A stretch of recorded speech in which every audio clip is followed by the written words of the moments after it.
Hello, everyone. Welcome to Take Human Action PA, episode 44. I'm Calvin. I'm your host. We have a very special guest tonight. Before I introduce him, I do want to mention that we still have some Take Human Action Tour events going on for the Mises Caucus. So if you're looking for details on that, go to takehumanaction.tour.com. We still have 5 more cities coming up, and lots of good speakers, including Tom Woods, Toure, Jeff Deist, Scott Horton, Ian Crossland, a lot of good people coming up. So for a full list, you can go in the comments and then, again, sign up at takehumanaction.tour.com.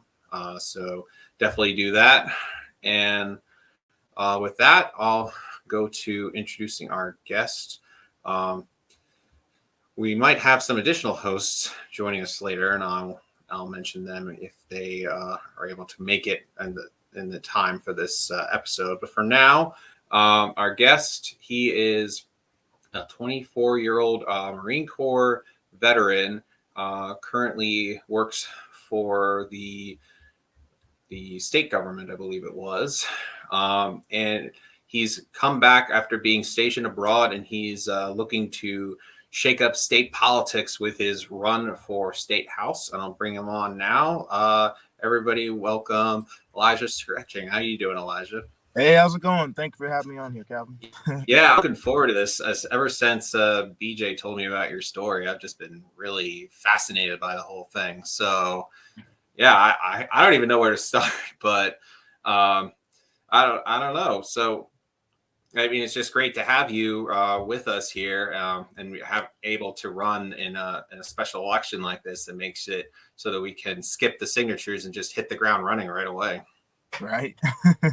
Yeah, it's always good when you can get around some barriers that they place in there. And this is my first time running for everything. Just learning the stuff that you have to do to run in our completely free elections in Pennsylvania and the United States. Yeah. They're supposed to be easy and simple. It's really like they set up these things to make the common man not be able to run or not want to run. And then they try to set up like traps for you, and they try to get you out on what is it called? Little points and details. You know what I mean? Like I've already heard stories about how they'll challenge people's candidacies and things like that. There just to keep the two-party system on the ballot and keep everybody else off. That is so ridiculous. Like that's unbelievable that that actually happens. And now I'm starting to learn this stuff, and now I'm knowing. So I'm glad we're on this. I'm glad the special election happened there, and I'm ready to go. Yeah, even without the signature requirements, they still always seem to find a way to ding you one way or another. Yeah. So let's talk about you. We'll start at the beginning there. So what was it like for you growing up? Because I know it was a little bit of a unique situation compared to most of us. So start wherever you like. Okay. So I'm 24 now, but from when I was born, well, not when I was born there, when I was 3 until when I was 18 there, I was in the foster care system. I actually have 9 siblings. I have 3 other brothers and 6 sisters. So pretty much since I was 3, we were separated. The reason was my biological parents had actually pretty much just abandoned us at one point in time. I believe it was around when I was 2.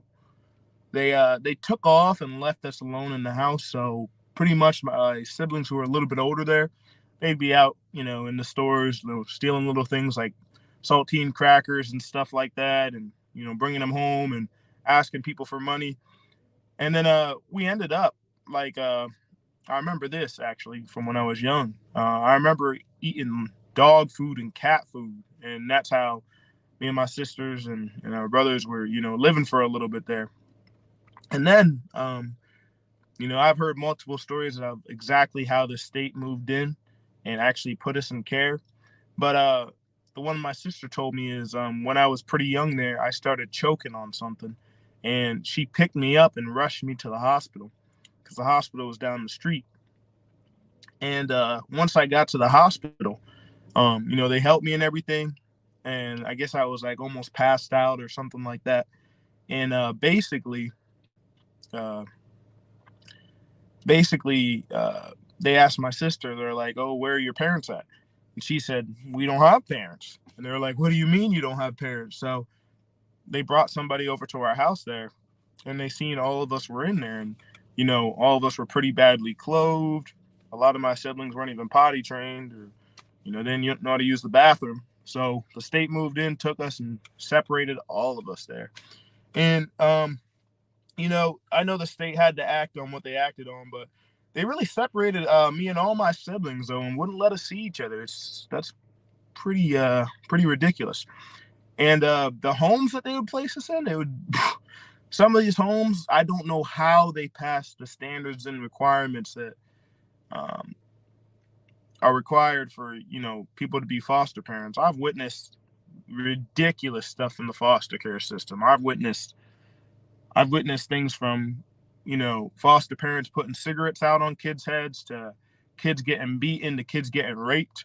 I had an experience with somebody locking me down in the basement for a couple of days. I had experience with people trying to get me to stand naked in a line with other kids. The foster care system, it's messed up in Pennsylvania, and people don't do anything about it. My sister had been raped in foster care. My other sister got sexually abused. My other sister got sexually abused. My brother got sexually abused, one of them. It's ridiculous. Nobody did anything about the foster care system. So it was a rough time. I bounced around from home to home, bounced around to school. And then on my senior year, I was up in Wilkes-Barre with my aunt. And of course, like all foster kids, foster systems really made to, end the foster kid up in prison. It's set up like that. You can't go over to people's houses. You can't be a normal kid. They dope you up on all types of medications and pills. They give you all these diagnoses. And that affects your life later. Almost affected me joining the military. Yeah. So pretty much when I turned 18, I was coming down the hallway in this school called GAR up in Wilkes-Barre, and I was a little bit late for class, and the vice principal called us, and he said, he was like, "Hey, what are you doing out in the hallway here? You're supposed to be in class."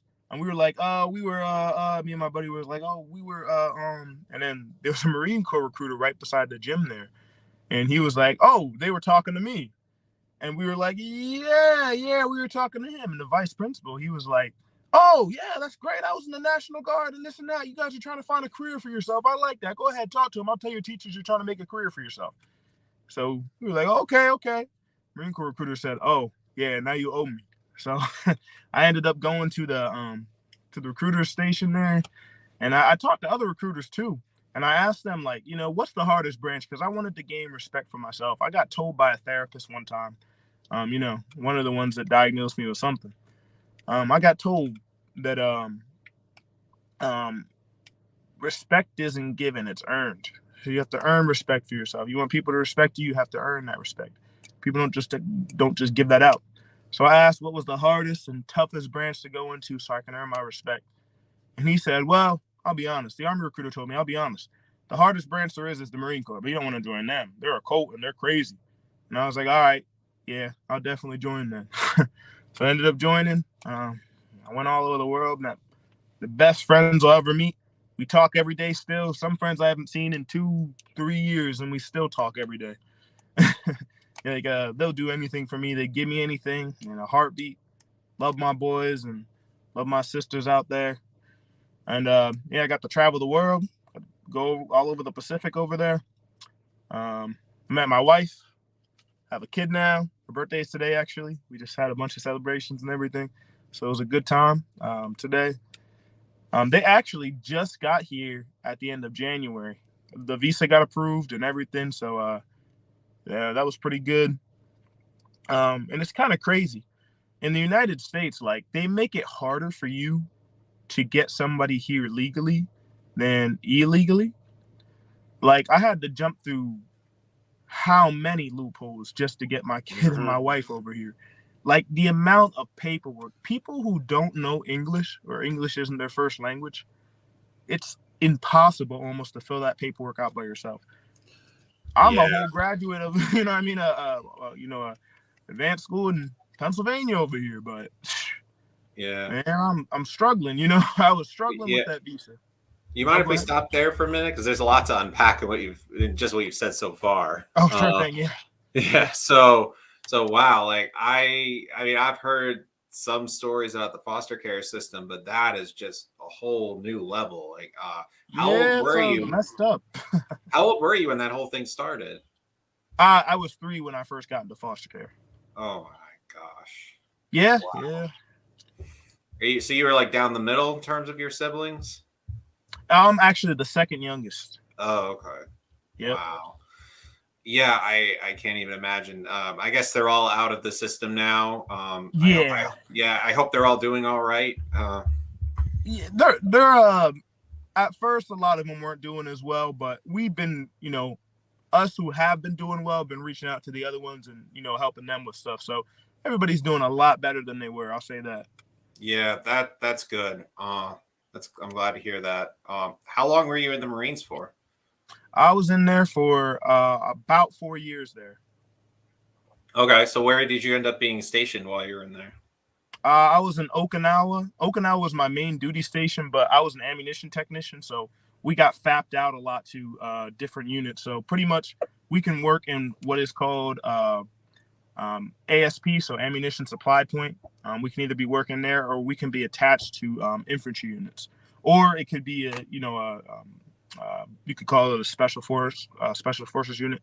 My buddy, he was just attached to. Have you ever heard of MARSOC? Marine Corps Raiders. It's kind of like the Marine Corps Special Forces there. Right. You can get attached to them. You can get attached to recon. Pretty much anybody who needs bombs and bullets, we're the people for you. Huh. Yeah. Yeah, because I have never heard Okinawa mentioned outside of like the World War II battles. So, oh yeah. Yeah. So what's going on? Why do we still have stationed troops there? That's a good point, but I'm gonna be honest. They really don't want us there. A lot of the people don't want us there at all. Really? And I understand it. A lot of Americans do a lot of stupid stuff over there, so I don't even blame them. I don't blame them at all. I'll tell you one thing though. This might not be their people's view, but it's their government's view out there. I know their government believes that if we were to leave, China's gonna just beat the hell out of them. My bad if I'm not allowed to say that on here. No, I mean I don't think it matters, but it's kind of funny. Like usually I know this stuff, but I don't even know like if it's its own country or if it's part of another country or something. Yeah, Okinawa, it's part of Japan. Oh, it is part of Japan. Okay, yeah, got it. Yeah. So they, like Okinawans specifically, like I'm gonna say, because we pretty much after World War II up into 1970s, we had complete control of that there, and U.S. military did the most terrible things out there after World War II. They were doing the worst, and like Kaho's parents didn't really like Americans until they met me. They love me and everything. My wife's parents and everything. They actually just bought me these shoes. They were like $200. And her dad's one of the fire chiefs from out there in Okinawa. There's like a couple of them in Japan, and he's one of them. So he's making money. And and her mom's a nurse and everything. I believe she's a nurse practitioner, and her father just retired. But they can they'll tell you like their parents told them the craziest stories, and my wife's grandfather, he hated Americans. He specifically hated, I'm going to say black Americans. I'm going to explain why. He wasn't racist, and I'm going to explain why. So basically, when he was young, right, it was during World War II and everything, he was just playing outside. He said, he told Kaho this story. He was playing outside, and this Japanese soldier came running by, and then these American soldiers came over and shot them. And then he hid behind like a wall there, and then the American soldiers went by. And then when he walked over to the soldier was asking for water. So he came over and he gave the Japanese soldier water, and the water was coming out. He was swallowing water, and it was coming out of his neck there. And he seen that, and from that point forward, he just hated American soldiers. And it happened to be a black soldier who did it. So, so he just didn't like them. at that point in time. So Wow. yeah, but that stuff happened. He's seen he told Kahu stories about like how Americans would come off base and just shoot people and go back on base, and there's nothing anybody could do in Japan at that point in time because we had it. You know what I mean? It was under our control and During everything. the They had no right. occupation. Yeah, they had no right to do anything to the American soldiers or the American airmen Yeah. or Marines or anybody. And he said they'd come on base, grab women, and take them on base. You'd never see them again. That's that side of American history we don't learn and nobody talks about, right? But it happened. It was going on. And then I've definitely never heard that. yeah. Once the SOFA agreement started going into place, and you know the Japanese were allowed to arrest like military over there, a lot changed after that. A lot changed after that. Wow. And for the better, yeah. But I'm not gonna say it was every bit of military doing that, but it was a lot. It was enough. It was enough. One is enough. Yeah. I don't understand how anybody could do that. I just think you gotta. That's a personal issue that nothing can work out of. You know what I mean? You can't work out of that. That's you're sick in the head. Well, going back to you though, like with all that stuff in the backdrop, like how is it that you ended up apparently meeting and marrying your wife over there? Pretty much like when we got over there, well, I'll say before I went over there, I was in MOS school, so I was at Fort Lee, Virginia, and I met this guy. His name is Hines. It's one of my good buddies. He's actually a musician now. He makes like songs and stuff. He's actually getting pretty popular on Instagram, so go see him. But pretty much, he told me he pretty much grew up out there because his father was in the Marine Corps. So he told me like, you know, people to talk to and, you know what I mean, spots to go to. And he basically told me to don't hang out with military. Go hang out with the locals. Go talk to the locals. They're going to show you stuff that the military has no clue about. So when I got there, I started meeting up with some of his friends who were Japanese. And then they started introducing me to other people. And then, soon I got a friend group going on. Some of my buddies from the Marine Corps there. We'd hang out with some of these Japanese women over here. They, you know, it was just a good old friend group. Like, 6 dudes, 6 girls. We'd always go out, go to American Village, and then soon I started hanging out with this girl named Kaho, or she started hanging out with me, should I say? You know, whatever. But we started hanging out for a while there, and then next thing you know, we started realizing we got a lot of stuff in common, even though we're completely different cultures. We make each other laugh all the time, you know. We just really clicked, and it's pretty much a wrap after that. Wow. Yeah. So you touched on it a bit already, but was there initial resistance from the family that might have stopped you from getting together? Yeah, initially they were kind of like, "Oh, you have an American in the house, and he's in the military. Yeah, get away from him. Don't be around him." Because the basic, idea is if your daughter dates a military man, he's going to get her pregnant and he's going to leave and go back to the States. That's the whole idea out there, you know? So, when she got pregnant there, and I'm not going to say it was exactly planned, things happen. We were pretty young there. And when that all happened and everything, she was nervous. And I told her, I'm never going to leave you. I'm not going to do anything like that with like what these other men are doing out here. I don't do that. I'm going to be here for you. And I told her parents that, and, I earned her father's trust over there. It took a little bit, but me and him are really, really tight now and everything. But, they kind of were worried about it, but her grandfather and her grandparents really didn't like it at all.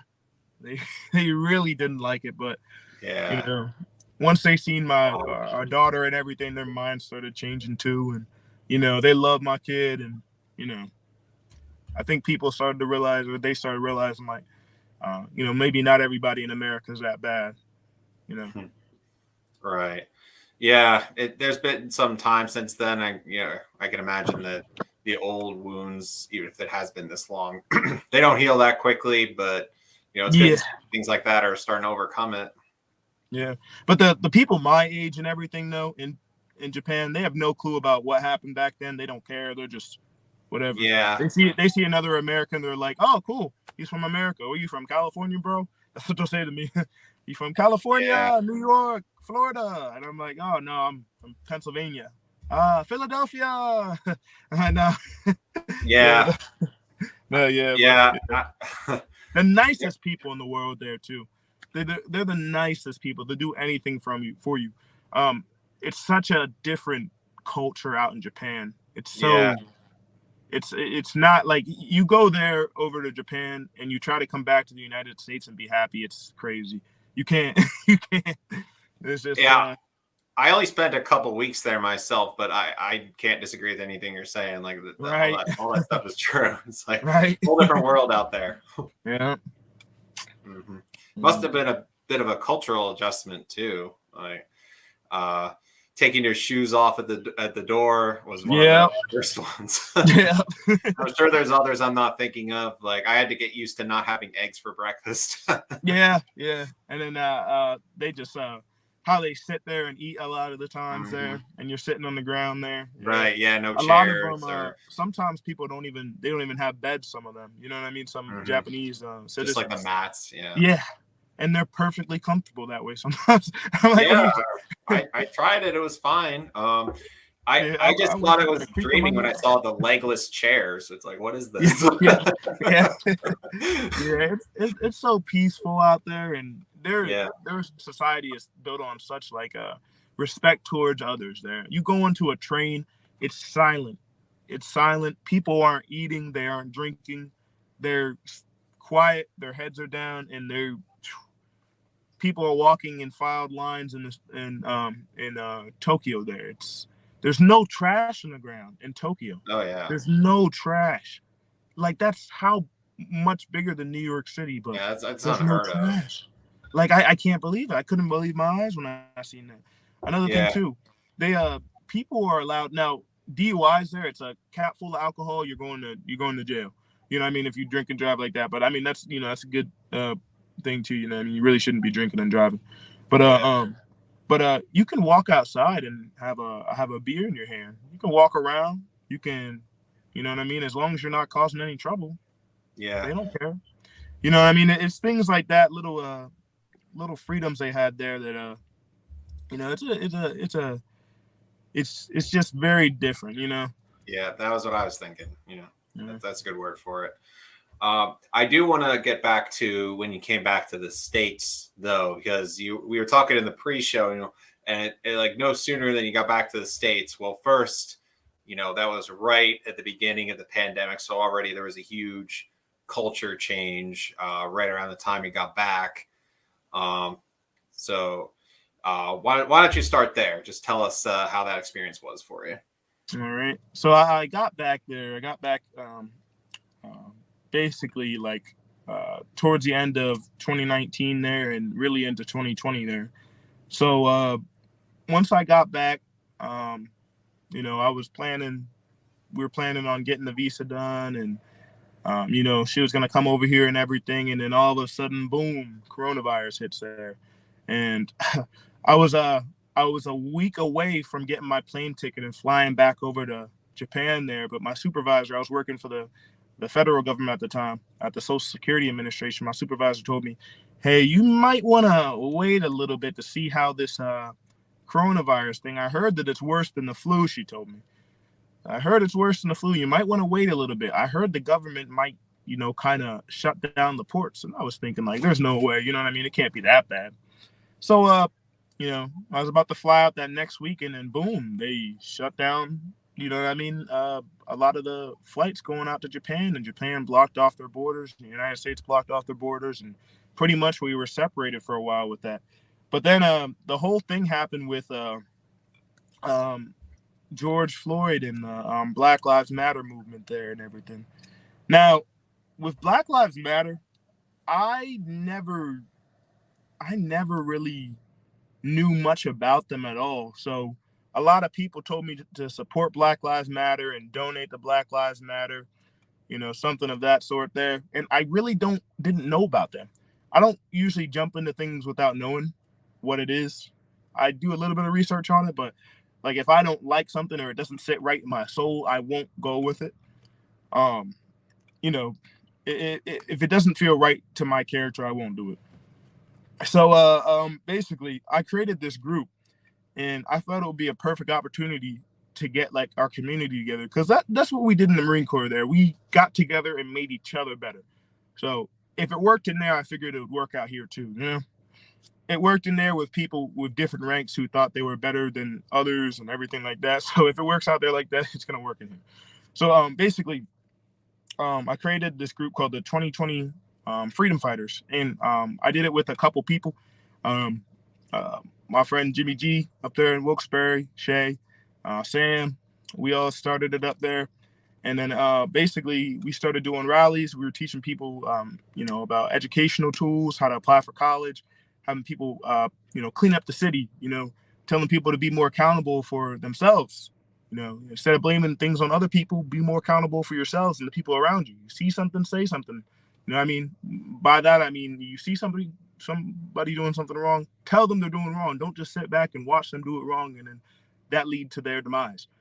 Just teaching people, basic principles and things like that. Like, here's how we should be acting as a community.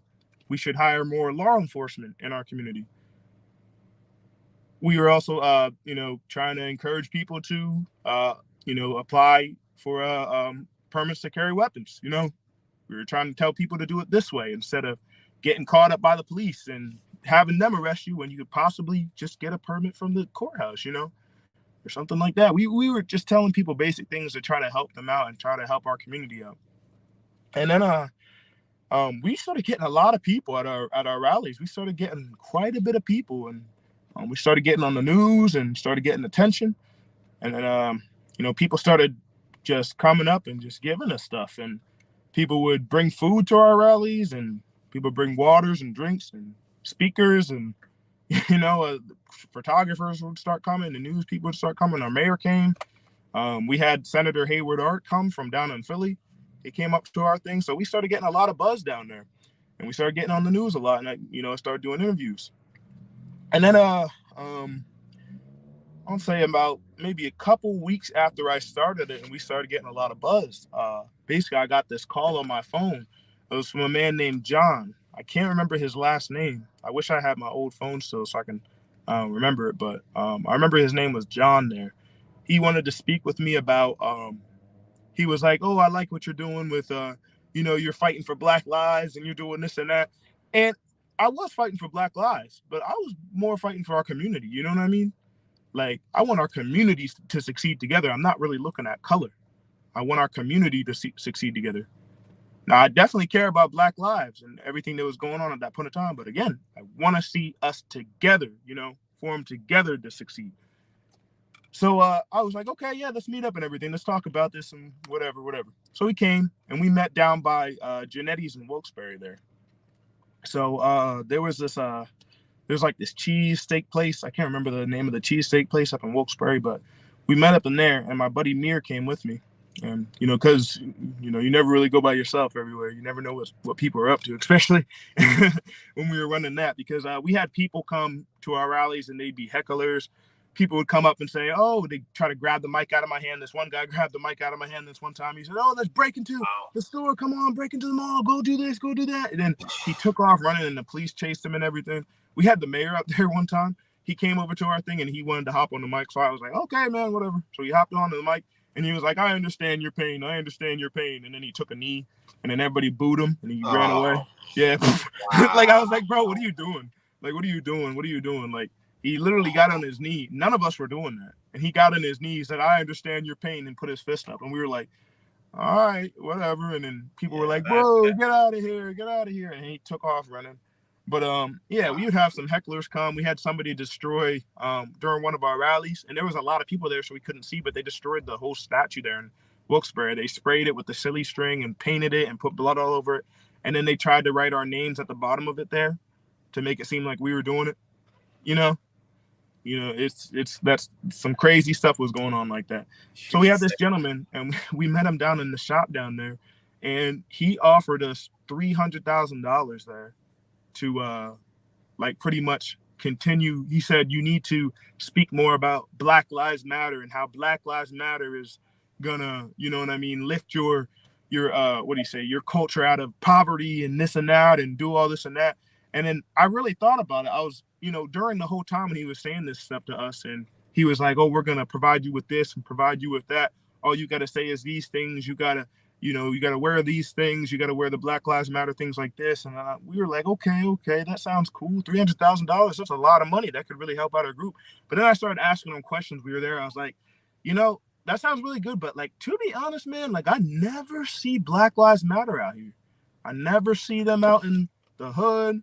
I never see them out in, you know, I don't see them down in Philly, because we used to go down to Philly a lot there. I don't see them down in Philly. I don't see them down in Kensington.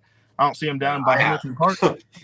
Have you? Yeah. Well, I work near Kensington, so I can tell you, having gone there like all the time, I don't see it. Yeah, I've never seen Black Lives Matter down there. And you know where I do see him though? I see him out in LA. I see him out in LA, down in Hollywood and everything. I see him in mansions. I see him in $1 million houses. I don't see them in Detroit. I don't see them in Chicago. You know what I mean? Like, this is the stuff I was bringing up to this guy, and he was like, well, that's because, you know, things are trickling down. It takes a long time for money to go here and this way and this way and this way. And I was saying, but like, I was like, just telling him like, okay, that's cool. But like, I really don't see him around in anything. I do care about Black lives, but I want to bring our community together. I feel like a lot of this is causing division. I feel like people are saying Black Lives Matter on the television, like on CNN, but they really are trying to paint a bad picture for Black people, you know? They're trying to make it seem like if you don't support this, you're racist. And I don't believe that, because I know a lot of Black people who wonder, where's the money going? And we did find out where the money was going. Like last year, it was going into the lady's backyard, into her baby dad, and the $1 million houses. And I was suspecting that the whole time. And I was just, yeah. This man's looking at me over here. He's I'm on my phone. Yeah, something tells me you weren't surprised. Yeah. But like, it was a whole thing. But that gentleman, I was like kind of debating him the whole time with it. You know, I was like, well, what about this? What about this? What do we have to say? And then I was like, okay, well, what if we say this? Why do you want us to say that? You know? But he was kind of getting like a little bit frustrated with me there. And he said, okay, all right, well, think about it. And, you know, we'll get back with it. And then I was like, okay.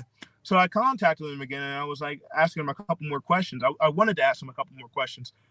So I contacted him. I called him, and then he didn't pick up. So I left him a voicemail, and then I never heard from that man again. Probably didn't want you to ask too many questions. Yeah, but it was really weird. I feel like he felt like we were just some stupid Black kids, you know? I feel like that's what he thought, honestly. Like when he first came up to us, the first thing he basically said was the money, you know? And you know, I definitely would have loved that money. Yeah, I would have definitely loved that money. But like, again, I have to ask a lot of questions with that, you know, like I wasn't really sure.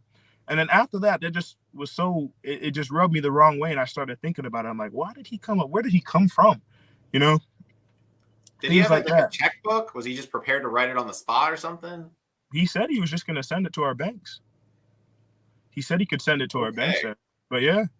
And I was like, okay, yeah, sounds good. And then and another thing too, and I'll say this now, because I mean, it's whatever now.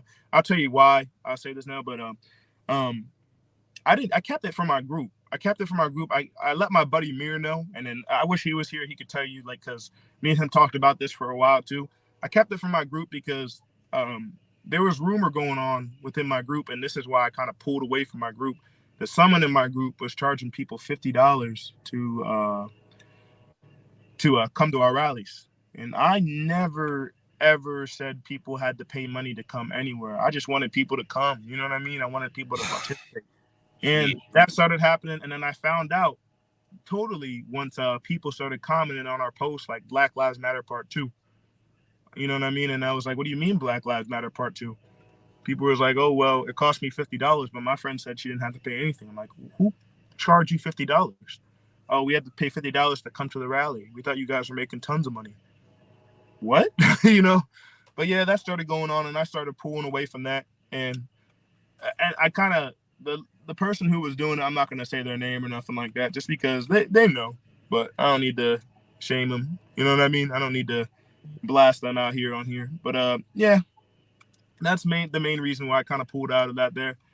And yeah, but the group started off initially as, it started off really, really good. And yeah, it started going bad then. But basically with that, that's pretty much it with my group up there. Yeah, there's a lot there. Let's start with this. What was the name of the group? The 2020 Freedom Fighters. Oh, okay, that was the name of it. Okay, so does it still exist? Yeah, they're still doing little things with it up there. I guess basically what they said, it was a misunderstanding for something. Somebody was supposed to give money. Some people were supposed to give money for something, and it might have been a misunderstanding. But the people didn't think it was a misunderstanding. So I don't like my name attached to things like that. You know what I mean? Especially scamming people who I want to be involved in something in our community, that's something that's bigger than us. So, I just kind of stayed out of that. But and distance myself from the whole situation completely. Even though I'm the one who started the whole group, I'm not keeping my name attached to, robbing people, Yeah. But yeah, they still operate, do little things up there, but it's not nearly as effective as it used to be. And maybe that's because times are changing now and people aren't really interested in activism or, human rights and whatever, You want to know something else that's crazy? I said this on the news report up there. Another reason why I really wanted to get into that at that point of time was when I first came back to Wilkes-Barre, I went to Turkey Hill, and when I came out of the Turkey Hill, I had my backpack on, right? I had my backpack on, and before I left, I threw a lemonade in there that I just bought, right? I just bought this lemonade. And I walked out of the store, started walking up the road. It's a little bit dark outside, right? Cop pulls over. He pulls over there. Hops out of his car. Hey, what are you doing? I'm going home. I just got, I just buying something from the store. What's in your backpack? A lemonade. Let me see. Take off your backpack. Okay, yes, sir. I'm not thinking nothing about it. This is early 2020 here. I'm okay, yes, sir. So I take off my backpack. As soon as I start taking off my backpack, this man reaches for his gun immediately. I'm looking like this. What in the world? I'm looking at this man like, what are you doing? Like, I'm just taking off my backpack here. I'm listening to what you said. And I was like, whoa, okay. I'm just going to get my ID. So I turned it over and dumped it out. My ID fell on the ground. My wallet fell on the ground. I picked up my wallet. And what I did was I handed him my military ID. I didn't hand him my driver's license. I gave him my military ID. He looked at it. Oh, you're in the military? Oh, yeah. Oh, I apologize. Oh, no. Oh, thank you for your service, buddy. Oh, my goodness. I didn't mean to, nothing. I'm like, what in the world? He's like, yeah, you should join the Wilkes-Barre Police. And I blasted him. When I started doing all that stuff there with my group and everything, I let the news know and everything that they were doing there. That happened to me twice up there. That happened to me twice before I started the group up there. Yeah. Both of the situations were similar there. Yeah. Some weird stuff. And then they apologized to me. The captain of the police station over there apologized to me and everything after I let the whole news, everywhere know about that. But I felt so disrespected. What if I didn't have the military ID that night?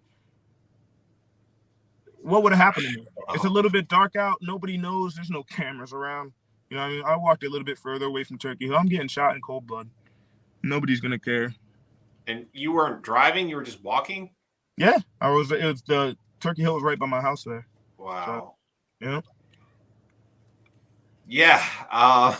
Yeah. Well, so that's another reason what motivated me to do that group too, because when I first seen the George Floyd thing there, that hit home kind of like because, and as I get older and older, do I think there's racist people in the world? Yeah, 100%. Go to a restaurant with me around here. go to a restaurant with me. You'll see just people are like, what? Like it's like I killed their mother, when I walk. But yeah. but truthfully, it's not everybody. Not everybody's racist. Some people are just bad people. Some people are good people. That's what it is. Yeah, I think that's a lot of what it is, and that seems just ring true with what you're saying. Also, I just want to clarify one point. So this was all happening in Wilkes-Barre at the time. Yeah, yeah. Okay. All right. And now you're somewhere else though, right? Yep. So now I'm down in Northumberland here. It's a Right. nice little place. I'm not gonna lie, it hasn't been so nice the last year and a half here though. There's been, I don't know what people are doing out here. I don't know what the police are doing out here, but like since I came down here, I got the police called on me 6 times. I had my car searched twice by the police for drugs. That's a whole thing that happened. But I'm past that now. That I could go on with that too. I can go on with that. Yeah. That's just so bizarre to me because I'm kind of used to hearing that kind of thing happening in Philadelphia. Yeah. I just did not think it was happening outside the big cities. Yeah, I'm not gonna lie. Up here, there's not a lot of black people, so that's, you know what I mean. So once they see one, it's kind of a problem. But you know, me and the police officers around here, we're all right. No, we're all right. But yeah, when I first came out here, yeah, it wasn't so great. I mean, when I came back here, I was actually in foster care around this area too. So yeah, so when I came back here as an adult, it wasn't so nice to me. I started realizing. Yeah, I was gonna say eventually there should be like not too many people in the area, so that at a certain point they would just know you. I would hope. Isn't that the whole point of Yeah, that's what it is now. But another thing too, though, a lot of like Black and Spanish people have moved in the area since I came out here. Like it's just been a boom, like it just happened not overnight. even that long. Like yeah. But yeah. So last year there was like 2 murders out here.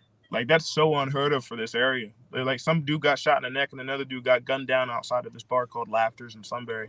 And you know what I mean? It's just that stuff's crazy. I'm not sure like what's causing that, but I have an idea. I feel like people are desperate out here. I think desperation breeds crime. Things are getting expensive. Yeah. Basic things like bread and eggs and your bills. If everything keeps going up and people's pays are staying the same, they can't make enough money. You know what I mean? People are going to get desperate. And again, desperation breeds crime. They're going to start acting out. This could be a whole episode on its own, but yeah, it's a combination of mental health and just the economic conditions that are driving people to desperation with the inflationary policies. That's a lot of what we talk about on this show and in the Mises Caucus and the party in general. Just the government policy that's leading to the conditions that we're suffering from right now. Like a lot of it can be traced back to that. Yeah. So, but that is a good transition point for. Well, let's just start with. I mean, you can talk about this as much or as little as you want to, but what is the current role that you're in the state government? Well, how's that been? So I work for DHS right now. I'm an income maintenance caseworker, and I have to say this because somebody's probably going to hear about this, and I'm going to get in trouble about it. But my views clearly don't match up with the state's. So we'll say that. Okay, so is that the state government or the federal government? I just want to clarify. That I'm working for right now. Right. I'm working for the state. I used to work. Oh, that is the state. Okay, got it. Yeah, I used to work for the federal government there. Not anymore. Okay. Yeah, that's when I was up in Wilkes there. Yeah, I'm working for the state government down here, and basically what we deal with is anything from food stamps to energy assistance to medical assistance, and I can go in about medical assistance, and this is my personal opinion on this. Gotta say that. So so my personal opinion about medical assistance is I feel like the government purposely, and this is a combination of the state and federal government, they purposely make Medicaid bad. Like it's the government's fault that a lot of people don't accept it. You ever heard like a lot of doctors and maybe dentists or places where you can go get eye care, they don't take Medicaid? Have you heard of that, or medical assistance? I've heard of some places like that. Yeah, I know quite a few out here. Most of the places out here do not take medical assistance or Medicaid. You got to go to like places that might not be as good. They accept it from the government, but I'll tell you why. the reason is like the government either doesn't pay them, the medical providers, either their full amount or pays them um, like after a long period of time.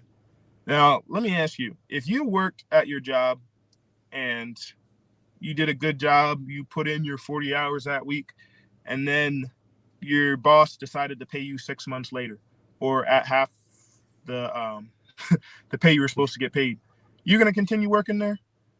No. Yeah. No. Yeah, that's how a lot of these medical providers how they feel. But that's what the government does. They do that, but then they claim they want health care for all. They want to make sure everybody's healthy and strong and everything. That's baloney. If you really wanted that, just pay the medical providers what they want to be paid. You know what I mean? I mean, you already tax us crazy out here. You tax us more than enough. Like literally from this throughout this whole pandemic here, they've kept people like open, and some people don't even live in this state anymore, right? And they've been open for medical assistance, and that's been getting paid for by our taxes. So they're not even living in the state no more. They're not even supposed to be eligible for it. But since the pandemic, they had to stay open for medical assistance. And you know how much money that wasted? You know how much of our tax money that wasted? A lot. I think it cost about, so me, I'm actually eligible for medical assistance because I was in foster care. I'm actually starting to figure out I'm eligible for former foster care benefits. I'm going to stop being eligible once I turn 26 for a lot of them. But I recently just found it out. They try to hide it, so, you know, you can't apply, and, you know, we go to jail and all that stuff after we get out of foster care. But there's a lot of benefits you can actually apply for. There's actually a benefit where you can go to college for basically like 5 years, and the state completely pays for it. Well, the state doesn't pay for it. We pay for it with our taxes, but you know what I mean? The state pays for it. Yeah. And yeah, there's a lot of programs like that. So I was actually eligible for medical assistance. I found out about that last year in August before I started working for the state there. And basically, yeah, I just applied. It doesn't matter how much money I'm making or my resources or anything. I'm automatically eligible. Governor Wolf may be one of the only good things he did there. I don't know. But yeah, basically that happened, and I applied, and then I started realizing like it costs about like $700 a month, I think, just to keep me on medical assistance. That's how much they pay the. I think they were paying Geisinger there. That's who my healthcare provider was through. I have my work insurance now, but yeah, that's a lot of money for someone who hasn't lived in the state for 2 years, right? Since 2020, but their medical assistance had to stay open. That's coming out of our tax money right there. That's coming out of our tax money, and there's nothing we could have did about it. But it's rules that they put up for the pandemic. That's my personal opinion. What I think about that, I feel like it was stupid. I feel like it's wasteful. I mean, yeah. But yeah. Anyways, though, they can't even go to all the places they want to go. Like, I don't know who said it first. Maybe it was Obama who said it first. Like, you can keep your doctors. That's baloney.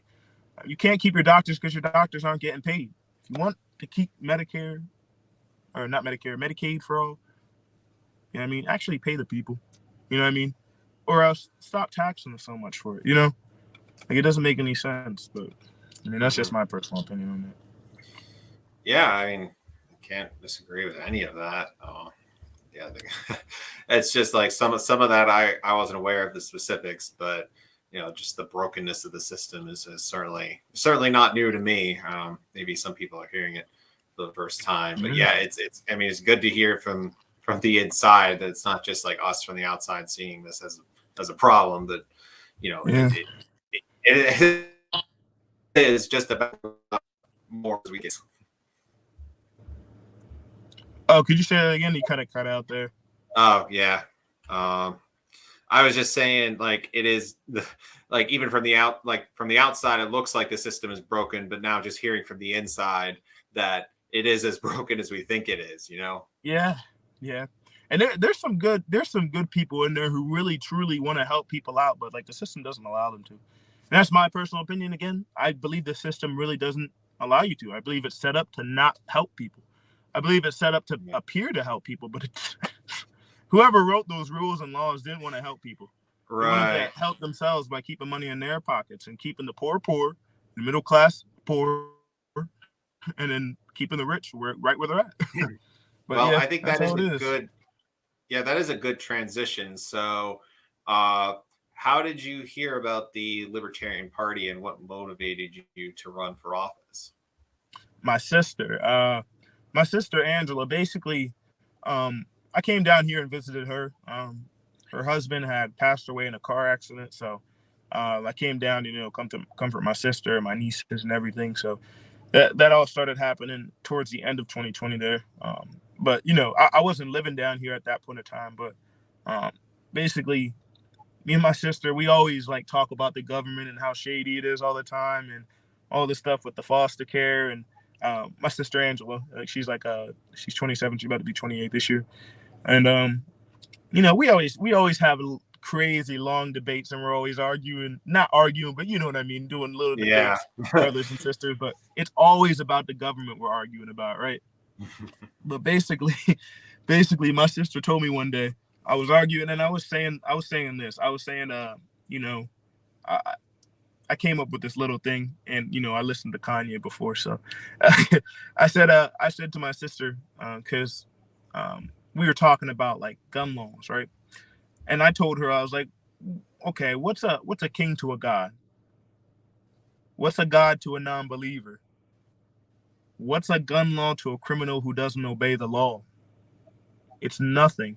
They're just gonna get the gun anyways and disobey the law. People have a whole big problem with like, we're definitely against the war on drugs, but but I'll tell you, it's crazy. There's so many laws against drugs in this country. There's so many damn laws. You're not allowed to smoke marijuana. You can't have cocaine. You're not allowed to do this, not allowed to do that. And don't get me wrong, I know drugs have a big impact on people's lives and everything. And I'm not doing drugs. You know what I mean? I've seen what it does to some people. But drug dealers still get the drugs. I can literally go right out here to this gas station, literally 10 minutes away, or not even 10 minutes, 5 minutes away, and I can have coke in my hand in less than an hour. But it's illegal. It's illegal. How is that possible? Because criminals do not obey the law. They don't give a damn about the law. You know what I mean? It has no effect on them. So a gun law to somebody who's not lawful has no effect. It's literally doesn't make any sense. We were talking about that, and I said that to my sister. My sister told me, "You know what you are? You're a damn libertarian, Elijah." And I was like, "What's a libertarian?" That's what I said. Libertarians. I said, "What's a libertarian?" And she said, "Oh, you don't know what a libertarian is?" I said, "No." And I was like, "What is that?" She said, "Oh, it's like the third biggest political party in the United States." I'm like, "Oh, there's other ones?" She said, "Yeah, there's other ones." This was back in 2020, at the end of 2020. I was like, "Oh, I had no clue." And she explained it to me, and she was like, "Well, this is what they believe in. This is certain things." And I was like, "Okay, yeah, that makes sense. That makes complete sense." And from that point on, I switched my my voters thing. Oh, I was registered as a Democrat for some reason. I'll tell you the story behind this. I didn't know how to register to vote when I came back from the Marine Corps. I've never voted, right, in my life before then. When I was in the Marine Corps, I never voted. A lot of people who are in the military don't vote just because we don't have the time. All those mail-in ballots that people were supposedly supposed to get, we never get them. I've never seen one person vote in the military. I've never seen it. But yeah, wow. We don't have the time. First of all, they don't get the ballots to us in time. Somebody might disclose it a little bit, like, "Hey, this election's going on," but then we have to go right back to work. And that we don't vote in there. But yeah, that's a whole nother story. But so when I got back, I didn't know how to register to vote. I didn't even know what was going on. But I was at one of these rallies. There was a Trump truck, and then there was a Black Lives Matter rally going on, and they were both just clashing into each other up in Scranton. Some crazy stuff, right, going on. And I was like, "Whoa!" But this lady, she was on this table by the courthouse there, and she said, "Hey, are you registered to vote?" And I said, "Oh no." She's like, "Do you want to vote?" And I was like, "Yeah, I want to vote. You know what I mean? This is gonna be my first time voting." So yeah, she was like, "Oh, I can help you. What's your name?" And I gave her my name. She's like, "Oh, what's your address?" I'm like, "Oh, here." And she was like, "Okay, all right, we'll get you set up to vote." And I was like, "Okay." Next thing you know, I get a Democrat thing in the mail over there. I guess I get the voters registration in the mail, and I'm a Democrat voter or registered Democrat over there. That's crazy, huh? I didn't even know. But yeah, I found out. I could tell similar stories, but I'll save that for another time. Like it's not the first time I've heard something like that. Yeah, that was some crazy stuff. I didn't even know how that happened, but but yeah, yeah, I switched it to Libertarian and everything, and yeah, here I am now. Yeah, wow. So when did you get in touch with the party and get interested in running for office then? As soon as I looked online, I was just online one day, and I seen that the senator for our I believe it's our district up here. I forget what his name is. It's like John Gordon. I seen that he was resigning. So I was looking into that. I was like, hold on, if he's resigning, somebody, most likely Linda Schlegel, who's in our district, is probably going to run for that. You know, she's been running unopposed for years. She's probably going to try to move up to that position there. And people are probably going to vote for it because this area is mainly Republican, you know? So I was like, hold on, if she moves from there, her seat's going to be open. So that means there's going to be a special election. And, you know, I started reviewing this stuff. Me and my sister always talk about this stuff. So I had a little bit of knowledge about it. And yeah, I contacted the Libertarian Party on Instagram. I contacted them, and somebody reached back out to me, and they asked me for some information. And it was a little bit of a cat and mouse game at first there because I couldn't really get to somebody. I kept getting like moved to this person, to this person, to this person. And then I finally got to talk to BJ there. And yeah, pretty much after that, we met and we discussed a couple things, and we talked on the phone a couple times, and I talked with other people in the party there, and you know, they introduced me to a whole world out here. I didn't even realize there was this many people out here with the Libertarian Party. Yeah, it's a lot more than you think, and there's a lot more people who have same thoughts and ideologies as the Libertarian Party. They just don't know it yet, just because they don't know anything. They don't know anything other than the Republican and Democrat Party. I feel like a lot more people than, yeah, basically what I just said. There's a lot more people out here who are libertarian that just don't know it. Yeah. Yeah, well, actually, since you mentioned it, I'll bring it up real quick. To you, I'll say, well, I'll talk the details with you about it after the show. But basically, the Mises Caucus and some other groups are going to be working together on a special project coming up in Philadelphia. That's going to be like intro to liberty type class. I think you might be interested in that. It's going to be in Philadelphia, so you know, hopefully you'll be able to make it for that when we actually do it. But for everybody else, go back and watch episode 42 of this show. We talk a lot about it there. So I definitely want to talk to you about that more after the show, because that's exactly what we're trying to do. We're trying to get the word out there about like just starting off with the ideas, and chances are like the people we're talking to, they'll already agree with at least half of it anyway. They just won't know that it's actually tied up with like a system of beliefs that they probably haven't heard of. Yeah, exactly. Like I was saying with my sister there, like I was just talking to my sister about things that I thought was right, and then my sister was like, "You're a libertarian," and I was like, "What's that?" You know, I had no clue, and now I know. Yeah, exactly. So that's exciting, and I wanted to make sure because you already sent me like a rough platform that you had and everything, but it looks to me like, well, I mean, this is just you. This is every candidate needs some sort of a team behind them, any volunteers that they could get. So if someone wanted to get in touch with you, possibly help out, volunteer, like how could they do that? You can contact me at my phone number.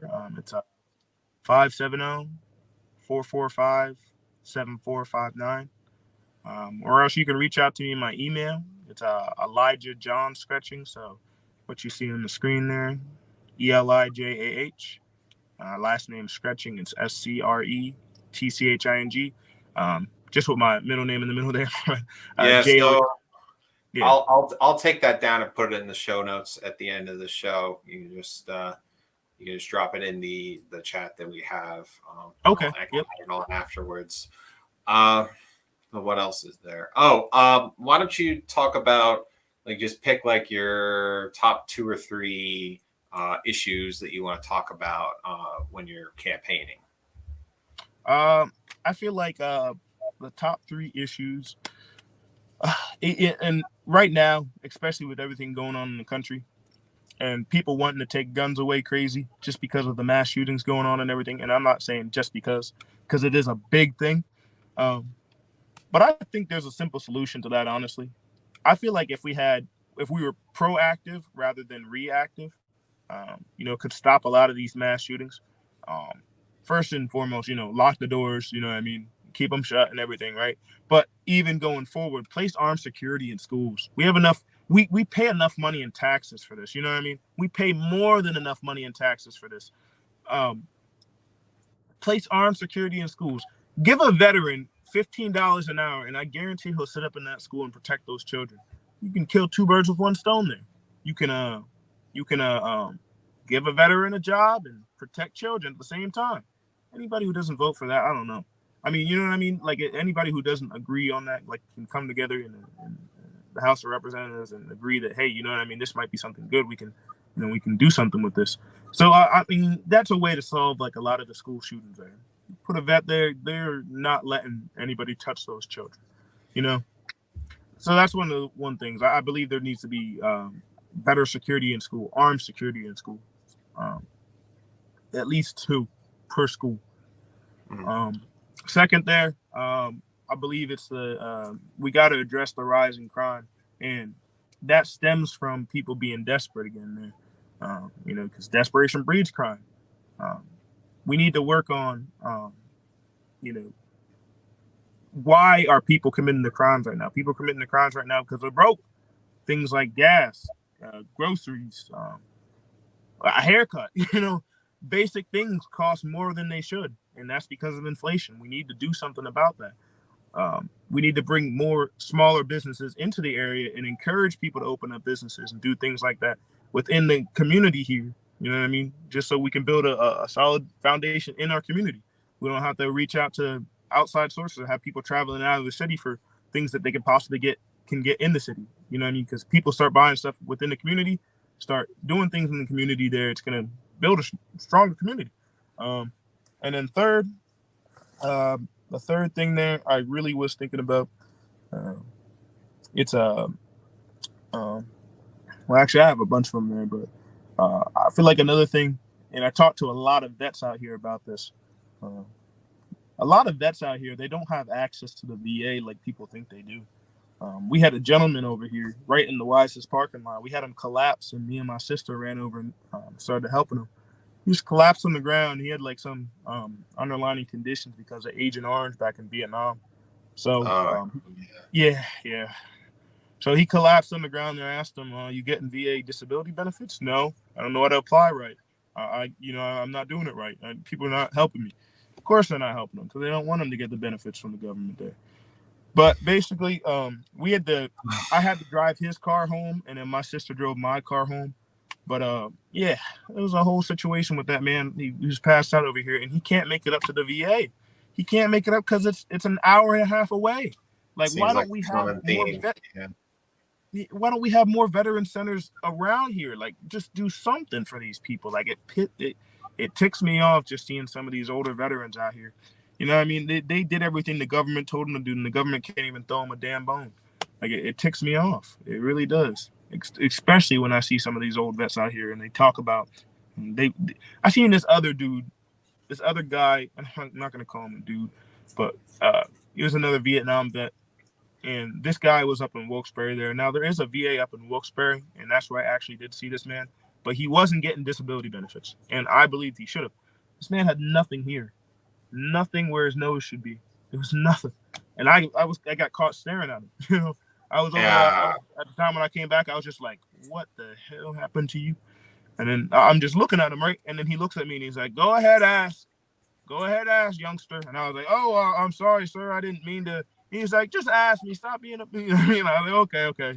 You know how the Vietnam vets say, they say whatever. They're, a little bit unhinged there. But I was like, yeah, what happened to you? And he was like, yeah, a grenade shrapnel hit my nose and blew it off. And Yeah, now I'm just like this. I'm like, can you get a prosthetic? No, the VA won't pay for it. What do you mean the VA won't pay for it? You literally were out here doing the government's bidding and they can't even give you a fake nose? Like, that's crazy. Or give you something to do something with it. He's like, yeah, I've been trying to get them to pay for this, but they won't do it. I'm going to try to pay for it. My insurance don't cover it. And I was like, wow, that's insane. Another gentleman down here, he was on Camp Lejeune. The sweetest old man, right? He lives over here in Northumberland. He's the nicest old man. But you wouldn't know. He has like 2 silver stars. He has a Purple Heart. He has all types of crazy stuff from being back in the war there. But yeah. So basically, he went to Lejeune and he got cancer because of the water, right? This man, he can't even hold his coffee. I felt so bad for having him stand there for a while because he was just standing there and shaking it. He was spilling the hot coffee all over his arms and hands, not even noticing it and stuff like that. And this man, he was telling me about, oh, this happened to my buddy and this happened and this happened. And then he was telling me he had cancer from Lejeune. And I could clearly see, you know, he was definitely not in good shape there. But yeah, he said he was fighting with the VA and lawyers to try to get some sort of benefit because he didn't receive nothing. He didn't receive nothing, and it is well documented that he has cancer. You know, yeah. So I feel like we need more veteran centers in the area. I feel like we need something for the vets out here.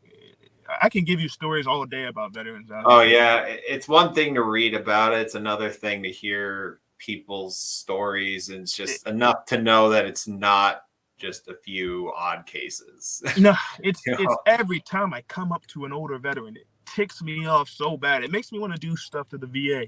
But let me not say that on live. Yeah, I know. Yeah. So let's do this. Let's try to end it on a bit of a high note here. So I was trying to think of something. Like when you and maybe not all of your siblings, but when you and some of your siblings to get together, other than like debate about politics, what's something fun you like to do now? So we get together sometimes. We just got together for one of my niece's birthday parties there. Well, actually, it was a joint birthday party for both of my nieces. One of my sisters likes to do both of her kids' birthdays together there. So all my brothers and sisters came up and everything. And actually, I mean, it's, you know, I really don't hold any vengeance in my heart for anything really. I let things go in the past a lot of the times. You know what I mean? If it's not going to help me in my future, I really let it go. My birth mom actually came up to our the thing there, and, you know, she gave us some money for my kid. So I was like, okay, well, you didn't give me nothing when I was growing up, but here you go, thank you. You know what I mean? But yeah, we all got together there. It was a blast. We were all roller skating. We were all playing the games over there. We went to this gas station and, you know, probably made the people a little bit mad because my sisters and brothers are all acting a little bit crazy in there, and, you know, trying to get me to buy stuff, and, you know, me asking them to buy stuff. Man. But yeah, we get together and we have a good time every now and then. And then my sisters love drinking wine and they all get crazy. And yeah, it's a good time though when we get together now. Yeah, it really is. My brother, he's actually in the army now. One of my brothers, he's over in Korea, so he didn't get to come with us last time there. He has a girlfriend out there, so he barely talks to us anymore. But yeah, you know, we get together and we have a good time now. You know, it's a definitely a difference between back then and now. You know, now that we're older and we're able to be adults. Yeah, well, I'm glad that you all still stay in touch. Like that's really good to hear. You know, it looks like you guys are on a good path now. So any closing thoughts or anywhere people can follow what you're doing, like what social medias you got set up and anything like that? Yeah, I have a page set up on Facebook right now. It's a public figure page there. It's just my first and my last name. You can just look it up there. I believe I got like 900 followers on there right now. It's like 400 likes. That's the way you can identify that. I had another Facebook before when I was a little bit younger. Don't go on that one. No, it's just a couple pictures. But yeah, you could definitely follow me on Facebook there. Yeah. Message me anytime. Yeah, we got to get you on Twitter too. Now that you're running for office, that's essentially a must. Yeah. Even if you delete it right afterwards, you really got to do that. So we'll talk afterwards. So just stay on, and I'll wrap up this show. So thanks, Elijah, for coming on. It was great having you. And tune in next week, everyone, for another exciting episode of Take You in Action PA. And until next time, don't forget to take human action. Bye.